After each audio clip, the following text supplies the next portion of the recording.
Hey guys, Lou here. Welcome back to my channel and welcome back to Acorn Hill. Today is the first day of spring 2022. From this day forward, we will now gain a second each day leading up to summer, leading up to more and more daylight. The vernal equinox, spring day, is the day where daytime and nighttime balances out equally. Warmer temperatures, longer daylight, and more especially, more time in the garden. And so the garden with many things for me to share with you. There's lots of update videos that will come up, and there's a lot more projects that I will show and share, get to be inspired by. Today's video is a DIY video. Most of the time, projects that I do in the garden, I do at home, is usually triggered by an object, an idea, something that I saw on either the TV, on the internet, magazine. Making something out of something has always been a hobby of mine, and this is no exception today. What I'm showing you is a woven basket that I got inexpensively from the Goodwill so that we could turn it into a modified Sussex Trug. Now, a Sussex Trug is a wooden vessel. It's basically a basket hewn from solid timber in the shape of a rounded boat. And this was used by folks back in the 1600s located in Sussex, England. Sussex farmers used this to measure grain and liquids, and they made it in several sizes for different measures.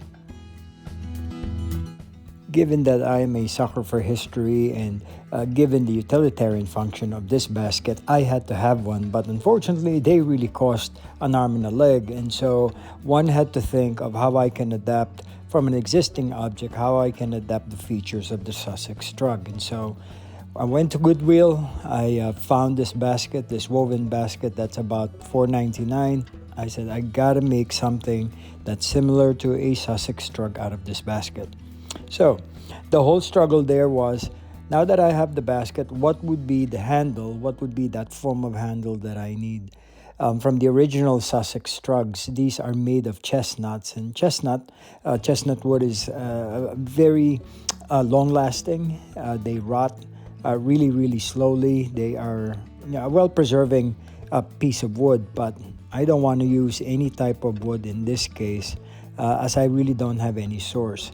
I went to Home Depot, went to the local hardware, and I found these moldings. I think they're called sashes, but this an 1.25 inch molding that is flat, made of vinyl, is the perfect material for me to use.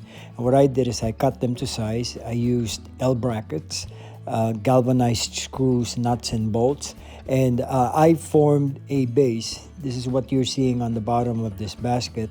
Attached 2 L brackets, to which I have 2 pieces on either side, 2 pieces of vinyl molding on either side of the basket, again attached with nuts and bolts so that we can, now you see a better view of it.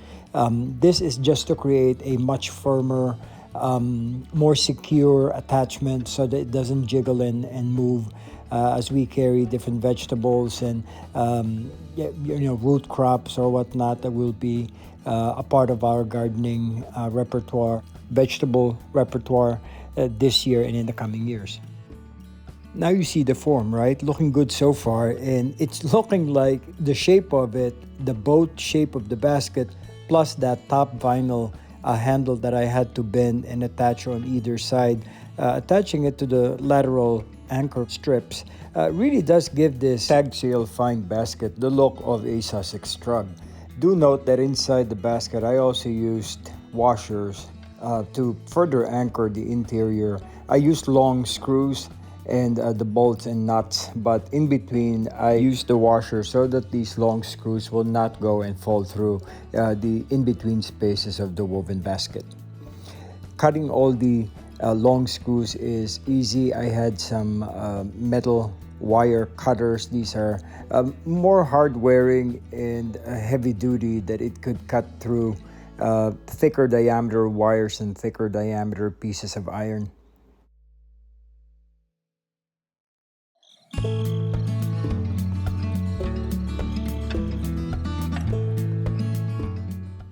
All right, so after going through the initial phase, the initial excitement of putting together and kind of outsmarting a Sussex Trug, an expensive one, by putting together cheap materials, forming into a better basket, it is now time to do the second phase, the more fun phase of this project, which is painting it with whichever color we desired or you desire, should you decide to make this on your own. For us, we chose this moss oak green type of hue that we find is not only neutral, it works well in the garden, works well with the color scheme in the backyard, and it's our new neutral. It's a mix of green and gray, which I think if we painted this on this basket, not only will it lift it up, but it will also give it a different level instead of using the very light honey color of the original woven basket.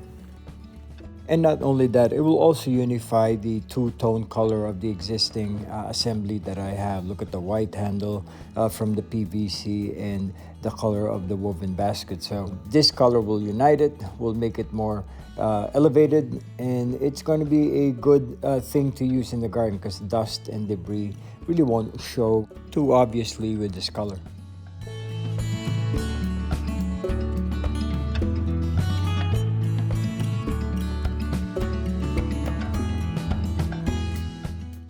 Painting this basket in this color came in two layers. The first layer is the first coat that I'm applying. It's just the regular consistency of the paint. The trick with this, to have the appearance of the paint fully coating every single nook and cranny of the basket, that first original consistency of the paint is best used as the base coat.